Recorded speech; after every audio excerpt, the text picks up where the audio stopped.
Hello दोस्तों, स्वागत करते हुए स्टडी बाई पाल में। पिछली वीडियो में हमने रसायन विज्ञान चैप्टर 1 सोल्यूशन से कुछ इंपॉर्टेंट टॉपिक पढ़े थे। आज उसी से रिलेटेड हम क्वेश्चन करेंगे। है विलेयता यानी सॉल्युबिलिटी। किसी विलायक में घुली हुई विलेय की मात्रा को विलेयता कहते हैं। किसी विलायक में घुली हुई विलेय की मात्रा को विलायक कहते हैं। जैसे हमने लिया पानी और नमक। नमक है वो विलेय है। विलेय ही नमक, जो जितनी मात्रा में हम नमक मिलाएंगे पानी में वही क्या कहलाएगी, विलेय की मात्रा को विलेयता कहते हैं। अब हम समझेंगे हेनरी का नियम। हेनरी के नियम से आपके क्वेश्चन बनते हैं, बोर्ड एग्जाम में भी आपके क्वेश्चन आते हैं हेनरी के नियम से, तो ये बहुत इंपॉर्टेंट है। आप इसे अच्छे से रिवाइज करेंगे। हेनरी का नियम है किसी निश्चित ताप पर किसी गैस के मोल अंश के उसके दाब के समानुपाती होता है। किसी निश्चित ताप पर गैस के मोल अंश उसके दाब के समानुपाती होता है। गैस का मोल अंश समानुपाती दाब, इसको प्रोपोर्शनल कहते हैं। पी गैस का दाब है, उसे पी से डिनोट करते हैं, तो पी प्रोपोर्शनल एक्स जी, यानी गैस जी ये क्या है, गैस है। एक्स बराबर क्या आपका होगा, मोल, जी बराबर गैस। तो इसका जो फार्मूला बनेगा पी बराबर के एच आपका हेनरी स्थिरांक कहते हैं इसे, एक्स जी, पी बराबर के एच एक्स जी। अब आते हैं राल्ट का नियम। राल्ट का नियम है, ये भी इम्पोर्टेंट है, आपके आता है एग्जाम में, तो आपको लर्न होना चाहिए कि किसी निश्चित ताप पर किसी विलयन के प्रत्येक वाष्पशील अवयव का आंशिक वाष्प दाब उसके विलयन के मोल के समानुपाती होता है।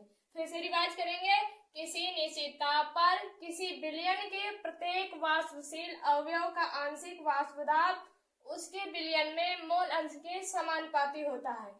पी प्रोपोर्शनल एक्स ए, या इसे ऐसे भी लिख सकते हैं कि पी ए बराबर पी अंश ए गुणे एक्स ए। पी अंश ए आपका समानुपातिक स्थिरांक होगा, पी बराबर वाष्प दाब और एक्स ए आपका मोल अंश होगा। अभी हमने राउल्ट का नियम पढ़ा। राउल्ट के नियम के अनुसार विलयनों को दो भागों में बांटा गया है, एक आदर्श विलयन और एक अनादर्श विलयन। आदर्श विलयन क्या होता है जानेंगे कि सांद्रता एवं ताप की विस्तृत परासों में राउल्ट के नियम का पालन करने वाले विलयन को हम आदर्श विलयन कहते हैं। इसे सिंपल सी परिभाषा याद करेंगे कि जो विलयन राउल्ट के नियम का पालन करते हैं उसे हम आदर्श विलयन कहते हैं। क्या, जो राउल्ट के नियम का पालन करते हैं वे विलयन क्या कहलाते हैं, आदर्श विलयन कहलाते हैं। इसी तरह अनादर्श विलयन है कि सांद्रता एवं ताप की विस्तृत परासों में राउल्ट के नियम का पालन न करने वाले विलयन को क्या कहेंगे, अनादर्श विलयन। इसे सिंपल परिभाषा से कहेंगे कि वे विलयन जो राउल्ट के नियम का पालन नहीं करते हैं उन्हें हम अनादर्श विलयन कहते हैं। क्या कहते हैं, वे विलयन जो राउल्ट के नियम का पालन नहीं करते हैं उन्हें हम अनादर्श विलयन कहते हैं। अब पढ़ेंगे हम परासरण। परासरण क्या है इसके बारे में जानेंगे, इसके प्रकार क्या है। तो चलो जानते हैं कि परासरण क्या है। विलायक के अणुओं का कम सांद्रता वाले विलयन से अधिक सांद्रता वाले विलयन की ओर सतह प्रवाह क्या कहलाता है, परासरण कहलाता है। कम सांद्रता वाले विलयन से अधिक सांद्रता वाले विलयन की ओर सतह प्रवाह क्या कहलाता है, परासरण कहलाता है। फिर से हम रिवाइज करेंगे, विलायक के अणुओं का कम सांद्रता वाले विलयन से अधिक सांद्रता वाले विलयन की ओर स्वतः प्रवाह करना क्या कहलाता है, परासरण कहलाता है।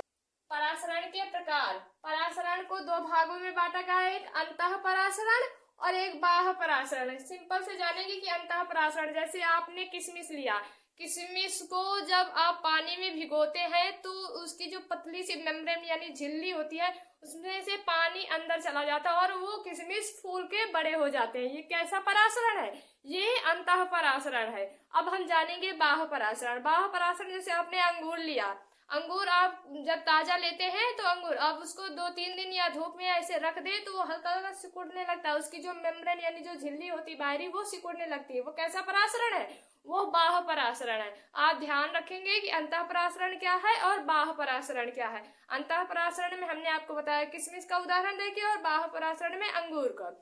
अब हम जानेंगे पारगम झिल्लियां।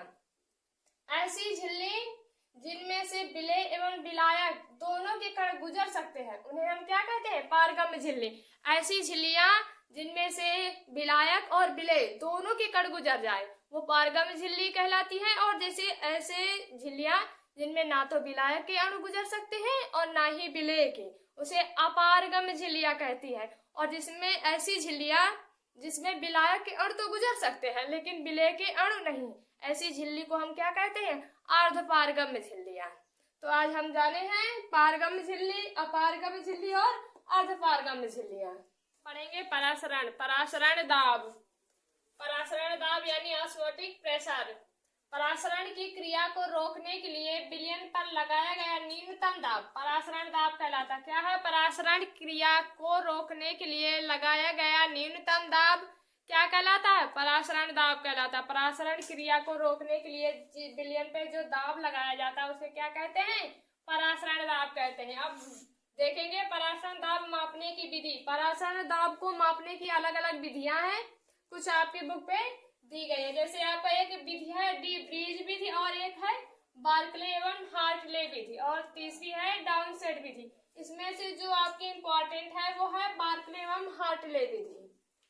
परासरण दाब के नियम। अब हम पढ़ेंगे परासरण दाब के नियम। पहला नियम है आपका बायल वन हाफ नियम। क्या है? बायल वन हाफ नियम की स्थिर ताप पर किसी विलयन का परासरण दाब इसकी सांद्रता के समानुपाती होता है। क्या होता है कि किसी विलयन का परासरण दाब उसकी सांद्रता के समानुपाती होता है। आपका जो सी है विलयन की सांद्रता है, सी प्रोपोर्शनल 1/v बराबर पाई प्रोपोर्शनल 1/v। इसका जो आपका बनेगा अब आपका आएगा दूसरा नियम चार्ल्स वन हाफ नियम।